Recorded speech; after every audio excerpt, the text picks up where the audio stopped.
Hey galera, Jason aqui em mais um vídeo de sinopse aqui na série mais longa do canal de longe. E pelo que eu vejo aí de vocês não vai acabar tão cedo, porque a gente bateu, né, aquilo que era, ficava ali sempre no 180 mais ou menos ali e-mails de sinopse, né, ficava sempre por volta disso, 180 e tal, eu ia lendo, aí tipo abaixava um pouco, mas daí o vídeo saía, aí recebia mais, voltava mais ou menos pro 180 e ficava nessa briga, onde eu tentava diminuir o número de 180 na nossa fila aqui e já chegamos em 200. Temos atualmente 200 cravado. Então, tem muito vídeo. Tem, se bobear aí, sei lá, são 4 por vídeo. Tem, sei lá, 200 dividido por 4 dá 50. Tem pelo menos mais 50 vídeos. Se a gente não receber mais nenhuma sinopse, daqui pra frente, tem mais 50 vídeos aí na fila para chegar. São muito tempo, é muita semana, é muita coisa. Então vamos começar porque tem bastante coisa aqui para ler, mas antes de começar rapidinho, eu queria saber se você veio até esse vídeo aqui de sinopse através direto porque você realmente acompanha sempre os vídeos de sinopse e tal, ou você se interessou por ele através de algum dos cortes, né? Eu sempre lanço aqui alguns cortes, como o vídeo aqui é longo e tal, fala muita coisa, enfim, eu lanço alguns cortes com alguns pontos chaves, dicas chaves ali que são interessantes para a pessoa de repente conhecer, de repente se interessar para ver o vídeo inteiro. Eu queria saber se você é um caso desse. Então, se você puder aqui, deixa nos comentários se você veio através de um corte, envia através dos cortes, ou eu acompanho a série de análise. Só eu coloco isso no comentário só para eu saber mais ou menos, ter uma calibração, se tá legal os cortes, se eles estão cumprindo o seu propósito aqui no canal. Ok? Agora sim, vamos começar de fato. O nome da nossa primeira sinopse, então, é Vampire and the Sacrifice. Poderia ser o Vampiro e o Sacrifício. Eu acho que fica um nome legal em português. Acho que daria para ser Vampiro e o Sacrifício. O Vampiro e o Sacrifício. Vamos lá. A cada geração, uma jovem de 18 anos é enviada para uma residência em forma de sacrifício. Como forma de sacrifício, né? Assim fica parecendo que a casa tem a forma de... tem a aparência, tem o formato de um sacrifício, mas entendi. Como forma de ser um sacrifício. Larissa, após completar 18, é mandada para lá, e lá ela percebe que também moram 4 jovens. Então Larissa tenta saber mais e descobre que a presença dos 4 jovens é mais misteriosa do que o normal. Ok, a gente tem muito pouco aqui para analisar, né? Eu consigo deduzir mais da história pelo título do que pela sinopse. Eu diria que como sinopse, analisando assim como a ideia de sinopse mesmo, faltaria ali colocar algum tchanzinho a mais para dar aquela vontade, tipo, isso aqui parece interessante. Porque a princípio me pareceu só, ela é mandada como sacrifício e ela viu que tem 4 jovens lá e os jovens são misteriosos, sabe? Tipo, toda a atmosfera é misteriosa. O que esses 4 jovens têm de especial? Toda a atmosfera da história parece misteriosa. E aí falar que os 4 jovens são misteriosos não pareceu ser muito chamativo. Isso como dica realmente em sinopse, né? Pra quem aí já tá com o seu mangá pronto, já tá querendo começar a postar ele online, publicar, quando for montar uma sinopse, sempre tenta colocar nessas informações quem é o personagem, qual o contexto e, se possível, colocar ali alguma coisinha, aquele gostinho a mais ali que vai mostrar o que sua história tem de diferente, que talvez possa instigar o leitor. Vamos lá. O que eu consigo entender é que a Larissa, né, ela vai ser mandada como um sacrifício para um vampiro ou algo do tipo. Quando ela chega lá e tem 4 jovens, né, você fica naquela dúvida. Esses 4 jovens são jovens que foram mandados como sacrifício, também estão vivendo naquela casa, ou algum deles é o vampiro, sei lá. Pra mim ficou bem confuso. Isso que eu tô falando aqui, tipo, eu realmente não consegui captar qual que é a ideia a ser trabalhada aqui nessa história, o que vai acontecer, enfim, não só pela questão de ser misterioso o que vai acontecer, mas realmente, tipo assim, me parece estar meio largado, sabe? Tipo, chega uma pessoa na casa, e na casa tem 4 pessoas que são meio misteriosas. Certo? E daí, sabe? Parece que está faltando alguma coisa. Então, eu vou completar aqui com algumas ideias que eu pude ter de acordo com essa história. Primeiro, Larissa foi mandada como sacrifício. Ela sendo nossos olhos, sendo a protagonista da história, a gente precisa entender como que ela reage a essa questão de ser mandada como um sacrifício. Por exemplo, tem 2 formas de reagir. A primeira é reagir com raiva, né? Com ódio, tipo, essa vila que faz isso aqui e não sei o que, e aí eu tenho que sacrificar minha vida por causa deles, porque eles não querem combater esse mal que tem nessa casa, não sei o que. Então, tipo, tem um sentimento de relutância, sabe? De não querer ir. E tem o outro lado que é um sentimento meio que de altruísmo, digamos assim, de eu vou me sacrificar, eu escolhi me sacrificar para o bem da vila, para o bem dos outros, sabe? Tem duas abordagens que a gente pode implementar aqui na história. E aí, dependendo dessa abordagem, qual dessas abordagens será escolhida, eu consigo imaginar a história indo por outros caminhos. Então, no modelo onde ela é mais altruísta, né? Ela se sacrificou, ela escolheu se sacrificar, eu acho que ela teria mais curiosidade no que acontece naquela casa, e quanto a esses 4 jovens e coisas assim. Enquanto o outro modelo, onde teve a relutância, ela não queria ser sacrificada e tal, e aí ela vai ali, ela tem um sentimento de ódio, ela iria querer fugir, né? Então, se vamos supor que não é como se você joga uma pessoa numa caverna de um monstro, o monstro vai e devora a pessoa imediatamente, acabou, sabe? Fim de história. Se ela chega lá, tem 4 jovens e aí tem todo um negócio para desenrolar ali, uma personagem que não queria ser sacrificada, ela não ia ficar ali, tipo, eu não queria ser sacrificada e tal, não sei o que, aqui vai acontecer alguma coisa, eu vou ser esse sacrifício, pô, não quero ficar aqui. Ela vai tentar convencer esses jovens a fugir, ela vai, se eles não quiserem, ela vai fugir sozinha, eles que se dane, sabe? Vai depender muito da personalidade da personagem principal, como que essa história vai se desenvolver. E aí, se ela vai conseguir fugir ou não, etc. E já no outro caso, ela vai talvez seja mais curiosa e vai tentar entender o que está acontecendo ali, já que aquilo não era necessariamente o que ela esperava, né? Sei lá. Vai ver realmente na vila, e aí entra o papel do título na história, né? O título tem a intenção talvez de, como fala assim, de iludir o leitor, não é iludir, mas eu esqueci a palavra que eu certa aqui nesse caso, mas seria assim, eu imaginei que ela seria um sacrifício para um vampiro, porque o título é o vampiro e o sacrifício. Então qualquer leitor que lê o título da história vai entender, compreender isso de imediato.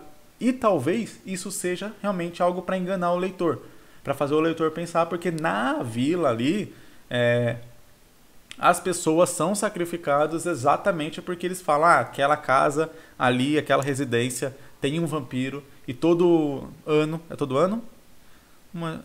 Cada geração, sei lá, não faço ideia de quando seria uma geração, mas vamos supor que seja a cada 3 anos, vai, 3 anos é uma geração, acho que uma geração é 20 anos.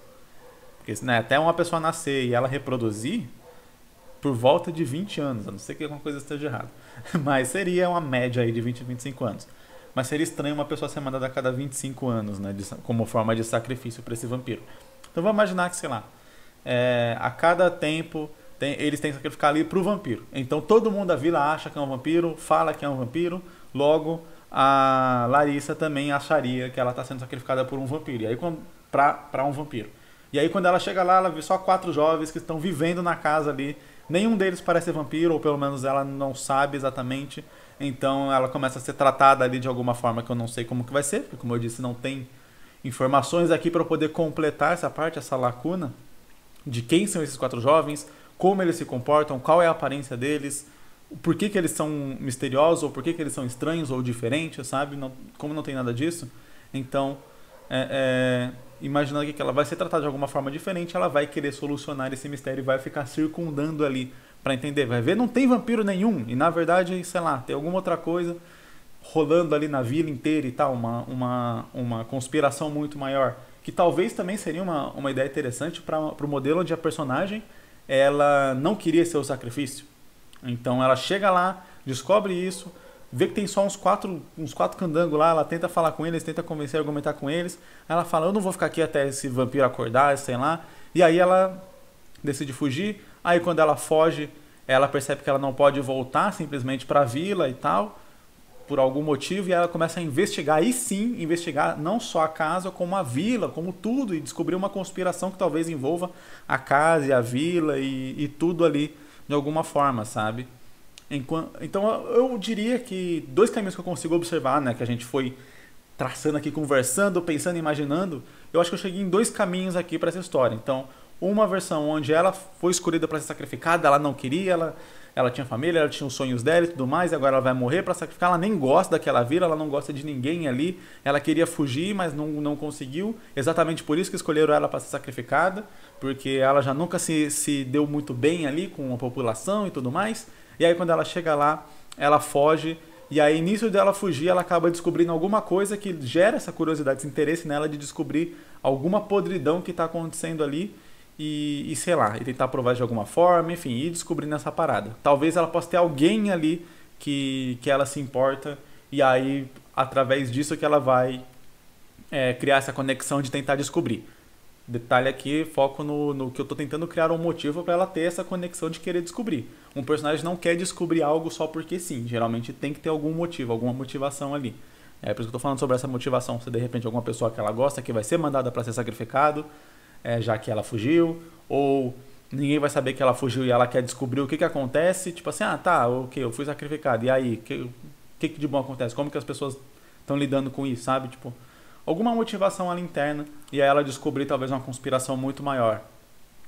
E o outro modelo, mais focado realmente na residência, aí a gente esquece um pouco a vila, onde a personagem ela quis se sacrificar e tal, pelo bem da vila, pelo bem da população. Ela entra lá, não tem vampiro nenhum, supostamente, e ela tem que descobrir, ela fala, não, algum deles deve ser o vampiro, ou os 4 são vampiro e eles estão só me tratando bem, me jogando aqui pra, de repente, eu vou acordar do nada no meio da noite, e aí eles vão me devorar, enfim.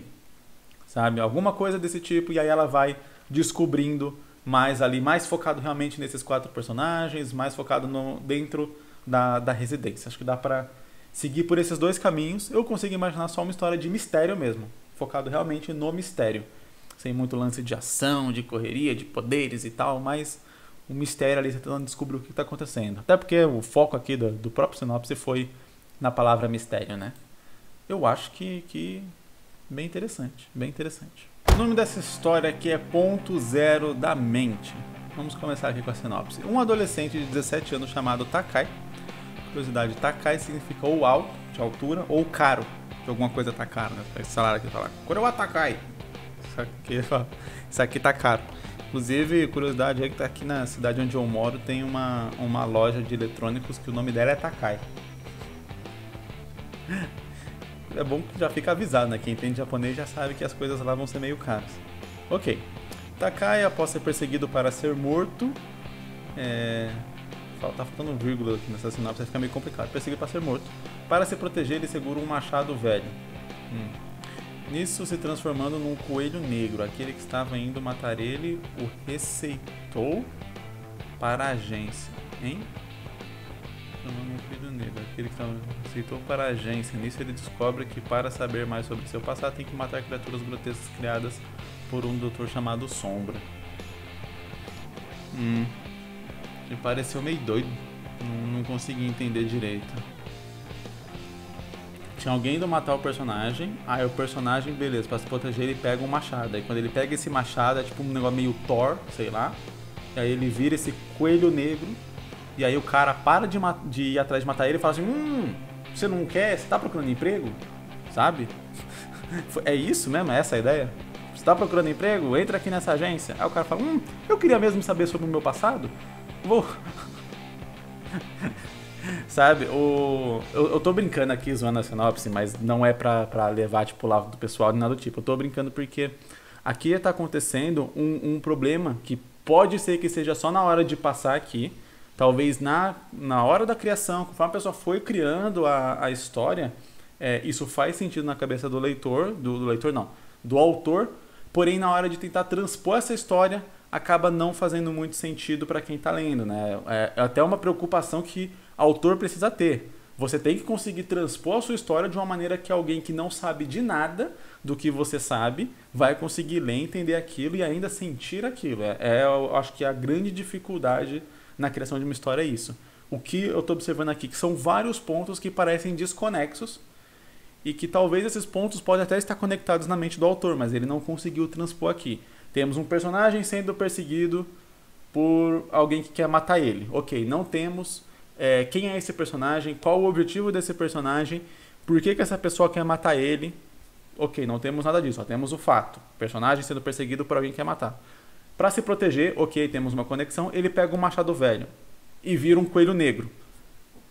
ponto completamente aleatório, que, tipo assim, aleatório que eu falo, não parece ter uma conexão direta, sabe? Se fosse explicado depois que esse machado é não sei o que faz alguma coisa e tal, e aí por isso que ele virou esse tal desse coelho negro, ok, a gente conseguiria ali já ir encaixando para formar a mitologia da história, mas quando fala só que ele pega um machado e vira o coelho negro, e aí, outro ponto, a pessoa que tá vindo matar ele, receita ele, que eu acho que o receitou para a gente, o recomendou, né, talvez, recomendou ele para uma agência. Que agência? Não temos explicação de onde veio essa agência, o que que ela é, o que que ela faz, para que serve, o que que ela tem a ver com o cara que tá vindo matar ele, por que que o cara que tá vindo matar ele mudou de ideia do nada, porque o cara virou um coelho negro, ele ficou com medo, sabe? Vai tipo começando a pipocar várias coisinhas que não parecem estar relacionadas entre si. Parece ser várias coisas que o autor pensou, mas que a princípio ele não conseguiu traçar o paralelo entre elas. Por que que isso aqui tá numa ordem, tá na mesma história, sabe? E esse é um ponto importante. E eu sempre falo aqui sobre começar, né, fazendo um one shot e tal. E o objetivo disso é você fazer uma história curta que seja mais fácil de fazer, mais fácil de compreender, para você pegar as manhas da parada antes de partir para o nível hard, né? Que seria fazer uma série, que seria fazer algo mais longo. Por quê? Porque isso daqui é uma coisa, por exemplo, muito difícil de fazer e que você só tem como aprender fazendo, que é passar aquilo que você imaginou de uma forma que faça sentido para outras pessoas que não conhecem aquilo. Porque provavelmente o autor dessa história aqui sabe qual que é a relação. Sabe por que que pegar um machado velho faz o cara virar um coelho negro? Por que que o cara virar um coelho negro faz alguém que estava querendo matar ele por algum motivo parar de matar ele e recomendar ele para alguma agência? E sabe por que que o protagonista que estava sendo morto, estava quase morrendo, iria aceitar isso para essa agência? E provavelmente também sabe por que que o protagonista estaria em busca de algum passado, sabe? Como eu disse, são muitos pontos aqui que quem não está na cabeça do autor não consegue traçar um paralelo, não consegue entender por que que essas coisas são importantes. Por que que eu deveria me importar com o passado desse protagonista? Por que que ele quer buscar o passado dele? O que que tem de importante? Sabe? Você não vê pessoas na rua querendo buscar o passado. Fala assim, quer saber? O meu grande objetivo é buscar o meu passado. Sabe? Você lembra do seu passado. Se você não lembra do seu passado, você não lembra por algum motivo. Você teve uma amnésia, você, sei lá, foi achado em algum lugar, você não sabe quem são seus pais, então não é que você quer buscar o seu passado, mas quer buscar as suas origens, talvez, quem são seus pais verdadeiros, porque beleza, pessoas que são adotadas geralmente têm uma curiosidade de saber quem são os pais verdadeiros, por que que ela foi colocada para adoção, etc. Ah, meus pais morreram, meus pais me abandonaram, quem são meus pais? Enfim, existe essa curiosidade, é uma curiosidade genuína, mas isso é algo que tem que ser apresentado e construído no personagem. Como a gente não sabe quem é o personagem, a gente não sabe por que que eles teriam algum interesse no passado dele. E principalmente a gente não sabe por que que essa agência teria qualquer ligação com o passado dele, a ponto de ele pensar, vou entrar nessa agência para achar o meu passado. Sabe? Todas essas coisas podem estar conectadas na mente do autor, mas elas não estão transpostas aqui nesse trecho, né? Parecem mais algumas ceninhas ali que o autor imaginou, mas que não necessariamente tem uma ligação entre si, pelo menos não de forma clara, como eu disse. Então, aqui eu não vou ter como analisar necessariamente acontecimentos, essas coisas como geralmente eu faço, mas a ideia desse quadro como um todo é dar dicas para quem está começando a fazer seus mangás, e eu acho que aqui a grande dica é isso. Veja na sua história se os pontos eles estão bem conectados e se você conseguiu dar a explicação para quem não está na sua cabeça e sabe de tudo que você imaginou, do porquê esses pontos estão conectados. Porque às vezes para você, beleza, tá óbvio ali. Ah, essa agência é uma agência que lida com o sobrenatural. E o protagonista, ele não sabe do passado dele, mas ele sabe que ele teve uma origem sobrenatural por causa de não sei o que aconteceu. Porque alguém revelou para ele lá que um pingente que ele tem desde bebê é um pingente com uma magia sobrenatural e não sei o que. Então, sabe? E aí você sabe disso. Você é autor, você criou tudo isso. Mas se você não fala pro leitor tudo isso, ele não tem como saber. Ele não tem como saber por que um personagem que tava para ser morto iria aceitar o convite de alguém que estava indo matar ele. Isso já parece completamente bizarro. Então tem que ter uma justificativa muito boa na história para a gente conseguir entender essa atitude. Toda a história, toda a ação do protagonista, ela precisa ter uma justificativa dentro da história que o leitor concorda. Não é concordar, eu ia falar que o leitor concorde, mas não é que o leitor concorde. Ele pode não concordar com a ação, mas ele tem que entender a motivação para o personagem agir daquela forma. Então, sabe nos filmes de terror, quando eles estão fazendo uma coisa, eles falam, a gente precisa se separar. A gente está aqui com medo, correndo risco, e a gente precisa se separar para fazer não sei o quê. Na maioria dos casos, quem está vendo não entende por que a pessoa tomou aquela desgraça, aquela decisão, porque é uma decisão burra, sabe? O problema não é ser uma decisão burra necessariamente. O problema é que o cara fala, mas qual o motivo de vocês se separarem? Por que vocês vão se separar? Por que vocês vão ficar sozinhos? Por que sabe? E aí, em algum filme pode ter essa decisão, desde que eles falam assim, ó, a gente precisa achar isso aqui e a gente não sabe onde tá, mas a gente tem que achar isso aqui em 10 minutos, porque se a gente não achar em 10 minutos vai dar algum problema. Então, é melhor a gente ir cada um para um lado para conseguir achar esse negócio e a gente volta para cá assim que achar esse troço, avisa os outros, porque se a gente não achar rápido, acabou. Então você dá um motivo para eles se separarem. O motivo é, se eles precisam cobrir o máximo de área possível de procurar em máximo de lugares possíveis aquele objeto num curto período de tempo. Se você não tem essa questão de tempo, né, de pressa para achar o objeto, então é mais seguro realmente eles irem todos juntos procurando. Então é aquele negócio, você precisa dar um motivo para as coisas acontecerem. Então nesse caso aqui também é uma parada que para mim se encaixa aqui na história. Como eu disse, na mente do autor, talvez na hora de criar ele pensou nos motivos, mas como ele não transpôs esses motivos aqui para a ideia, para a sinopse que ele escreveu, me parece uma ação meio contrastante, que não faz muito sentido a princípio. Então, fiquem espertos com isso na hora de fazerem a história de vocês. O cara aqui pediu desculpa por ter ficado talvez grande, mas não ficou grande não, cara. Dava até para ter aumentado um pouco mais e talvez colocado ali um pouco dessas explicações, dessas conexões entre alguns dos acontecimentos aqui, explicações de algumas coisas aqui que tem na história, como essa agência, como o tal do passado do personagem e tal, ou o motivo do machado fazer o cara virar um coelho, enfim, que dessem ali um contexto para a gente entender melhor sobre o que é a história, sobre o que ela se trata e qual a conexão desses acontecimentos. O nome dessa história aqui é Interloopers. Não faço ideia do que significaria isso. Se é realmente uma palavra em inglês que faz sentido, ou se é uma palavra meio que criada ali pelo autor para ser o nome, por exemplo, sei lá, dos personagens, são os Loopers. Ele diz aqui que o título anterior dessa história, o nome anterior era O Incidente dos Curiosos. É um título que dá uma certa curiosidade, O Incidente dos Curiosos.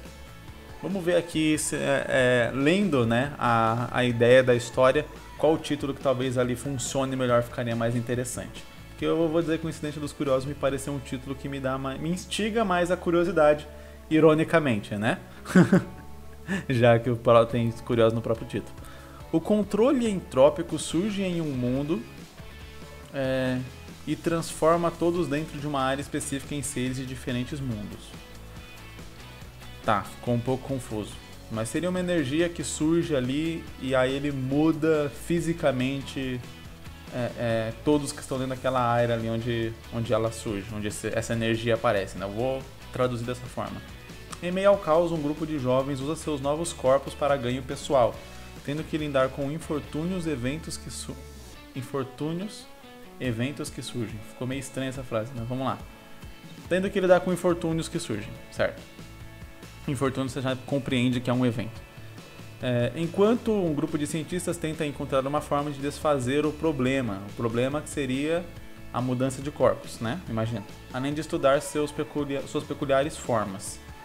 A situação se complica quando o grupo de jovens e Vincent, o pai de uma das integrantes, batalham pelo controle, resultando em diversas e rápidas trocas até o momento em que ele os transporta para diferentes mundos. Tá bom. Batalham pelo controle do quê? Eu não consigo entender. Tá bem confusinho de entender aqui. A situação se complica quando o grupo de jovens e Vincent, o pai de uma das integrantes, batalham pelo controle de alguma coisa e resultando em diversas e rápidas trocas até o momento. O que seriam essas trocas? Trocas de corpo? Tipo, eles vão trocando de corpo, é isso? Por conta desse... Ah, tá, lutar pelo controle entrópico. Seria a energia que transformou todo mundo. Ok. Então eles estão lutando contra alguma coisa ou alguém para o quê? Para tomar posse desse controle entrópico, e aí por conta da luta tem a ver com isso, eles vão trocando de corpo, é isso? Até o momento em que eles o transportam para mundos diferentes, certo? Em diferentes corpos. Disso, esse sexteto deve usar o controle entrópico para voltarem ao seu mundo de origem e fazer tudo voltar ao normal, enquanto lidam com seus conflitos internos conforme saltam de mundo em mundo. E aí ele deixa uma observação que o tal do Vincent, o pai, é um assassino procurado que almeja mudar de vida literalmente. Ele abandonou sua esposa e foi indiretamente responsável pela condição da filha, a qual fosse um grande desgosto por ele. Tá bom. Eu acho que aqui a gente tem muita coisa. Ele comenta que essa história faz parte de um conjunto, né, onde vai estar passando um universo e tal. Ele está falando de um universo, essa aqui é uma das histórias que vai ser contadas. Eu acho que tem muita coisa para ser uma história só no universo. Eu acho que daria para dividir ela fácil aqui em algumas histórias, sabe? Para separar um pouco. Minha gata minha. Você quer aparecer no vídeo? Você quer aparecer no vídeo? Vem aqui. Aí. Aqui, apareceu no vídeo.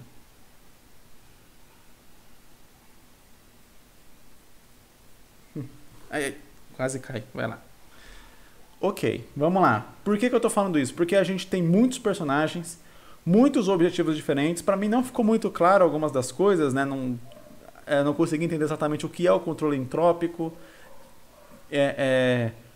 como funciona essa questão de mudança de corpos, de mundo, qual que seriam corpos tipo meio que humanoides, mas ainda meio alienígenas, como que funciona isso? Ou seria tipo uma mutação e tal, uma coisa mais grotesca? Eu não sei, eu realmente não consegui imaginar exatamente como que essa parte funciona, mas vamos imaginar como uma mutação a princípio. E aí, por que eu falo que dá para dividir? Porque o Vincent com a filha parece ter um drama ali, um conflito pessoal interessante para os dois, sabe? E aí quando você fala, tem um grupo de jovens e eles estão ganhando um negócio usando seus poderes ali, essas características deles, né, desses corpos diferentes, para benefício próprio. Ok, os jovens que querem benefício próprio. Por que eles estão buscando controle entrópico? Por que a menina estaria com o pai buscando reverter tudo, sabe? Porque o objetivo aí está falando que é reverter tudo, mas se eles estão ganhando coisas através disso, né? Usam seus novos corpos para ganho pessoal. Ok, estamos usando os novos corpos para ganho pessoal, de modo que acabou sendo uma vantagem esses novos corpos. Afinal de contas, você não usa algo que é desvantagem para ganho pessoal. A princípio, você não fala, nossa, que droga, cara, que eu faço isso, eu vou usar isso aqui para poder me dar bem na vida. Não parece fazer muito sentido. Então, supostamente eles estariam felizes com essa condição, já que essa condição está dando algum ganho pessoal para eles. Se eles estão felizes com a condição, não tem por que eles quererem reverter essa condição. Me parece contraditório, por isso que eu estou falando. Dá pra gente separar um pouco essas coisas. Então, de repente, o pai e a menina querem reverter a situação. Uma história. Jovens que buscam benefício próprio. Outra história. Cientistas que tentam encontrar uma forma de desfazer o problema. Outra história, ou talvez juntar eles com a história do pai com a menina, porque eles têm objetivos em comum. Talvez isso teria como ser unido ali, só que eu acho que é muito personagem para uma história só, se a menina com o Vincent, a filha dele, não fizesse parte do grupo de jovens. Que ele está falando que ela é uma integrante do grupo. Não está fazendo sentido. O grupo, então, tentasse impedir, porque eles estão tendo benefício. Eles estão se dando bem com aquilo. Então, a situação está sendo favorável para eles. E se os outros realizarem o objetivo deles, que é reverter a situação para poder voltar ao normal, aí esses jovens vão perder aqueles benefícios que eles estavam tendo. E aí sim a gente tem um embate, um conflito ali de interesse. E aí beleza, dá pra manter talvez na mesma história isso, né? Mas sinceramente, observando assim, que daria pra fazer histórias mais curtas, várias histórias compondo esse universo e mais curtas, a gente poderia sim abordar o universo através de diferentes pontos de vista, cada uma abordando através de cada personagem. Então, o Vincent com a filha dele, a gente vai abordar o quê? As pessoas que se deram mal nisso, sabe? Como que foi isso para algumas pessoas, como que tá sendo essa condição para algumas pessoas, e aí beleza, a gente mostra e aborda ali o lado mais negativo, o conflito mais pessoal, porque quando o autor fala enquanto lidam com seus conflitos internos, me parece que não tem de fato um conflito interno pensado, porque os personagens nem foram apresentados mesmo ali na história. Eu ainda não sei quem são os personagens. O Vincent foi abordado ali numa observação pelo autor, então eu entendo um pouco mais quem é ele, mas ainda assim não entendo muito o que ele fez. Por isso que eu falei que tem muita coisa.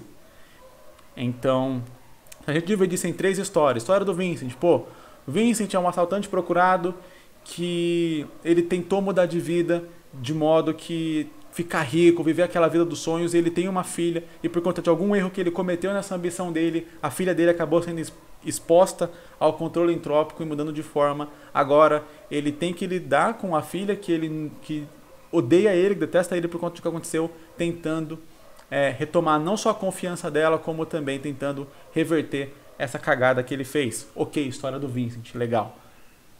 4 jovens, após terem seus corpos mudados por uma estranha energia ali chamada controle entrópico, percebem que essa nova condição pode trazer algumas vantagens para eles. E aí, beleza, a gente vai abordando essa história e aí pode colocar ali alguns conflitos internos, uma questão ali de uma lição de moral, de até onde vale a pena você passar por cima de certas coisas para poder ter ganho pessoal, e como essa relação, tipo, o que fez bem para mim fez mal para outras pessoas, eu devo me aproveitar disso ou não devo, dá para abordar aí uma questão social muito interessante, certo? Outra história. Aí beleza, cientistas percebem isso que aconteceu com o mundo e agora eles precisam achar a causa do problema para poder mudar isso. De novo, a gente está abordando aquela questão de tipo, isso foi bom para algumas pessoas, foi mal para outras pessoas, talvez exista um conflito ali entre tentar reverter ou não o que aconteceu, e o lance dos cientistas pode ser talvez a história de abertura, digamos assim, a primeira história desse mundo, para a gente entender o que está acontecendo, e a partir daí, nas outras histórias, a gente não precisa explicar exatamente o que é o controle entrópico e o que aconteceu, porque como eu disse, para mim ficou meio confuso no que é. Eu estou julgando aqui como uma espécie de energia, sabe? Tipo uma radiação, algo assim. Então, do mesmo jeito que a radiação causa mutação aqui na Terra, né? Não mutação X-Men, mas mutação que mata, câncer, enfim, câncer é uma mutação, ou eu acho, posso estar moscando, enfim, então talvez comece com a história dos cientistas pra gente entender melhor o mundo, e aí beleza, você vai fazendo as outras histórias, mas sempre histórias fechadas ali dentro de poucos personagens, para que não fique muito confuso e a gente consiga dedicar tempo à parte importante, que é entender os conflitos daqueles personagens, entender as motivações deles, acompanhar aquela história naquele universo, sabe? Usar o universo como uma metáfora, como uma forma de contar aquela história, e não usar a história como uma forma de mostrar o universo. O nome dessa história aqui é eu não sei se é para ser Brasil, ou Brasil, né, que tá com Z, como se fosse ali a versão americana, mas tá Brasil com E. Não sei se foi um erro de digitação ou se tem alguma relação mesmo aqui. Então beleza, só para deixar claro aqui como que tá escrito, né? Tá HY, né? Se fosse um high, e aí tá esse Brasil, sei lá, como seria a leitura disso. Ok. No mundo chegando ao fim da era medieval, 3 navios navegam, são navios, mas tem que navegar. 3 navios navegam pelo oceano, mas cada um desses navios possui como embarcação não, né? Como tripulação. Como embarcação criminosos que estão fugindo da prisão. Embarcação já é um navio, né? São os navios que navegam com embarcação. Mas aqui foi um erro honesto, vai. Como tripulação, né? Entre aspas, tripulação, né? Considera-se tripulação geralmente quem trabalha, eu acho, no navio. Mas talvez eles estejam trabalhando, por que não?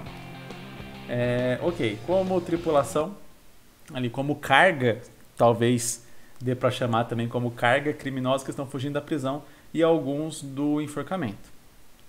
E numa terra desconhecida, algumas crianças de uma pequena vila estavam aprendendo a caçar com as artes da natureza. Eu vou achar que essas artes da natureza sejam uma espécie de magia, alguma paradinha assim. Mas no horizonte surge algo estranho e em instante as coisas para os nativos dessa terra e das embarcações de criminosos que se aproximam mudariam drasticamente.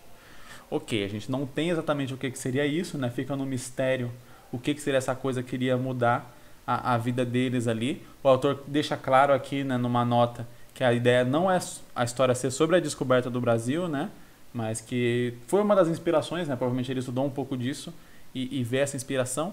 Eu diria, se essa não é a ideia, talvez trocar um pouco o título da história, talvez por alguma outra coisa que lembre mais ali o conceito do que está abordando. Quando a gente não tem uma ideia muito clara do título da história, quando ele não vem logo de imediato, é interessante às vezes a gente fazer a história primeiro e depois pensar num título que se comunique com a história. Isso até funciona muito bem em vários casos onde de repente, tipo assim, você não entende o título até você ver a história inteira. Aí quando chega no final você fala, por isso esse título. Um filme excelente, por exemplo, que conversa com isso de uma maneira assim incrível é o filme Era Uma Vez em Hollywood. Cara, você vê o título assim, você fala, tá, Era Uma Vez em Hollywood, legal. Mas você não entende direito. Mas daí quando você assiste o filme, sabendo do contexto histórico que aquele filme se passa, e termina o filme, vem o título na tela, você fala, por isso que ele tinha esse título. Caraca, que título foda, sabe? Então, às vezes, quando você está com uma certa dúvida sobre o título, vê a história primeiro que você vai contar, entenda a história, veja ele, ou de repente até escreve tudo. Se você não vai sair publicando, tipo uma série, que você já precisa dar o título ali logo de cara, né? Você vai fechar a história, vai produzir a história inteira e depois publicar, aí dá pra você fazer isso. Terminou tudo, aí lê, pensa sobre e decide o título da história, um título que comunica ali com a história. Como eu disse aqui nesse caso, se a história não é sobre a descoberta do Brasil, colocar um título a ver com o Brasil fica meio assim, porque a pessoa já vai falar, é sobre a descoberta do Brasil, sabe? Se a ideia não é essa, então não coloca um título que vai fazer a pessoa pensar que a ideia é essa. Mas ok, indo um pouco para a história em si, eu queria saber mais sobre os indígenas, sobre algum criminoso específico da embarcação. Tá faltando personagem nessa história, né? A gente tem 3 navios cheios de criminosos fugindo. Tá. O navio não é um personagem, então qual que é a ideia ali? São os criminosos, a gente tem que ter alguns personagens ali que vão ser os nossos olhos, que vão ser os personagens que a gente vai se conectar ali, que quando tiver essa coisa no horizonte aí, que vai mudar as coisas drasticamente para os índios e para... aqui tá falando, não falou que é índio, né? Eu que tô indo aí, ó. Por causa do negócio do Brasil, eu tô falando que é índio, mas algumas crianças de uma pequena vila. E os nativos, vai ver por causa da palavra nativos, enfim. Mas nativo não necessariamente é índio. E os nativos, sabe? Vai chegar essa coisa, eu preciso me importar com algum desses personagens, ou com alguns. Não tem como se importar com 30 personagens, sabe? Mas tem como se importar com 3, com 4, enfim. Então, eu senti a falta de... Sabe, essas crianças, beleza, elas têm ali alguma espécie de magia, tal, talvez a magia que é passada ali dentro da vila, esse tipo de coisa. Quero entender melhor quem são essas crianças, né? Foco nos personagens, sempre, foco nos personagens. Qualquer história que você vai contar, foco nos personagens. Você talvez não precise de um protagonista que vai ser o principalzão ali e tal. Tem várias histórias que funcionam com vários personagens, mas você tem que selecionar ali aquele grupo seleto de personagens que vão ser os mais principais da história, digamos assim. Não dá para trabalhar todo mundo como coadjuvante. Por que não dá para trabalhar todo mundo como coadjuvante? Porque o coadjuvante, ele é um personagem que ele acrescenta a trama, mas ele não necessariamente movimenta ela. O coadjuvante, ele serve ali para você preencher a trama de maneira que ela apareça ali, mas com o mundo real, né? O mundo real você tem pessoas ao seu redor, você tem um monte de coisa, você não tem tudo girando ali certinho ao redor de um personagem. Então o coadjuvante, ele tem essa função de vamos dizer, engordar a sua história um pouco para que ela pareça mais crível. Então quando você faz uma história só com coadjuvantes, carece de alguma coisa ali em torno do que a história está girando, sabe? O que eu estou acompanhando aqui? Quem são os personagens que movimentam isso aqui de fato? E aí, quando você tem só coadjuvantes, qualquer personagem que faça alguma coisa acima do normal que movimente a trama, vai acabar ganhando um certo protagonismo. Então é melhor já o autor escolher quem são os personagens que vão ganhar esse protagonismo, ainda que não seja só um, do que tentar trabalhar como se não existisse protagonista e aí o leitor acabar elegendo um protagonista por conta própria. Porque se o leitor eleger um protagonista por conta própria, como não foi o autor que escolheu, foi o leitor vai esperar coisas que provavelmente o autor não vai entregar, porque não foi ele que pensou nisso, foi o leitor está inventando coisa da cabeça dele. E aí tem chance dele de se decepcionar com a história. Então é mais fácil já o autor falar, ó, são esses personagens aqui, são esses personagens que eu quero que você se importe, então é com eles que eu vou trabalhar. Porque se você deixa aberto, pode ser interessante num primeiro momento, mas depois pode cair ali. Porque, como eu falei, no primeiro momento pode parecer assim, ah, nossa, eu achei que esse cara era o protagonista e ele morreu, tal, caraca, que incrível. Mas depois de um tempo, se acontecer, foi o cara que inventou isso da cabeça dele. Na segunda vez que ele inventar que alguém é o protagonista, e aí aquele protagonista, de repente, não é que vai acontecer algo incrível com ele que vai mudar a história, mas ele vai ser um personagem que vai ficar deixado um pouco de lado ali, porque o autor mesmo não tinha criado nada de importante para ele, foi só o leitor que criou algo de importante para ele, ele vai se decepcionar. Fala, caramba, aquele personagem ali, o cara tinha tanto para entregar, tinha tanta coisa para ele fazer, ele não fez nada, serviu para nada na história. Você fala, não é que ele tinha tanta coisa para entregar, é que você gostou dele e, portanto, você se importou com ele e achou que ele tinha. Inventou e tal, imaginou coisas, situações e coisas assim, e não foi algo que a história tinha de proposta. Então, deixar isso 100% na mão do leitor é quase que tirar a necessidade de ter um autor à história.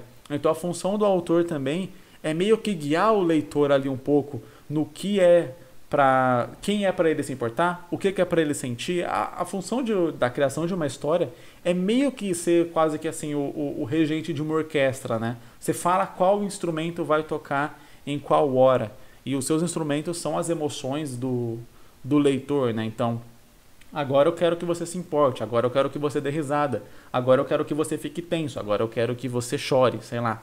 Então, para cada coisa que você quer que o leitor, como que o leitor se sinta, que o leitor faça, você vai guiando a história ali daquela maneira. Então, você trabalha um personagem, contextualiza ele, constrói ele e mata ele. Você, obviamente, queria que o leitor se importasse com aquele personagem toda vez que você colocava ele em cena, para que quando ele morresse o leitor chorasse. Então você está tentando manipular a emoção do leitor através das decisões que você toma narrativamente na sua história. Então é por isso que eu estou falando. Escolha os personagens que vão ser o foco das atenções da sua história, porque se você deixar isso 100% a cargo do leitor, muito provavelmente ele vai acabar se decepcionando com a sua história, e não vai ser nem culpa sua. Assim, vai ser culpa sua porque você abriu mão dessa função de escolher seus personagens. Mas não vai ser culpa sua no sentido de que você não teria como saber o que o leitor estava esperando que aquele personagem iria ter, qual que seria a resolução dele. E, enfim, no final talvez você não tenha dado a resolução que ele esperava para aquele personagem. E quando você não elege quais são esses personagens, tem chance de cada leitor ter isso com um personagem diferente. E não tem como dar o final perfeito para 30 personagens em uma história. Alguns personagens vão ficar de lado, alguns personagens vão ficar pelo caminho, outros vão servir para alguma cena e depois vão ser descartados. Faz parte do processo de criação, de construção de uma história, isso daí. E essas foram as sinopses de hoje. Lembrando, se você quiser entrar aqui nessa fila de 200 e-mails, enviando a sua sinopse para que eu analise aqui em um vídeo futuro. Todo o tutorialzinho completo de como você faz para enviar está aqui na descrição. Siga esse tutorial, porque caso você envie por outro lugar, tem chance de eu não ver, de eu não ler. E principalmente não vai entrar aqui na lista, que é onde eu abro para ler a sinopse. Então, sei lá, toma cuidado, eu vejo que algumas pessoas enviam para um outro e-mail meu, que é o e-mail cadastrado aqui no YouTube. O e-mail da Gmail não é esse e-mail, é o e-mail que está aqui na descrição. Se você enviar por lá, tem chance de eu não ver, ou tem chance, sei lá. Se eu ver, quando eu vejo, eu geralmente falo, envia por esse e-mail aqui e tal. Mas tem chance de eu não ver, porque aquele e-mail é um e-mail que recebe um monte de spam. Porque é o e-mail do YouTube, então toda vez que alguém comenta, dá like, faz qualquer coisa aqui no canal, vai pra lá. Então fica uma tonelada de e-mails e eu não vejo. Meu cabelo caiu no meu olho. Enfim, e eu não vejo. Então tem chance da sua sinopse ficar perdida lá no meio. Então, por favor, sigam o que está aqui na descrição. Eu sei que os primeiros vídeos da série não tinha muito isso, mas agora eu estou tentando colocar aqui toda a descrição, deixar aí o tutorialzinho como que você faz para mandar uma sinopse aqui para mim no quadro. Muito obrigado para você que assistiu até aqui. Coloca aí nos comentários, hashtag eu cheguei até aqui para eu saber quem que assistiu esse vídeo inteiro, e vejo vocês em um próximo vídeo. Valeu, falou, é nóis!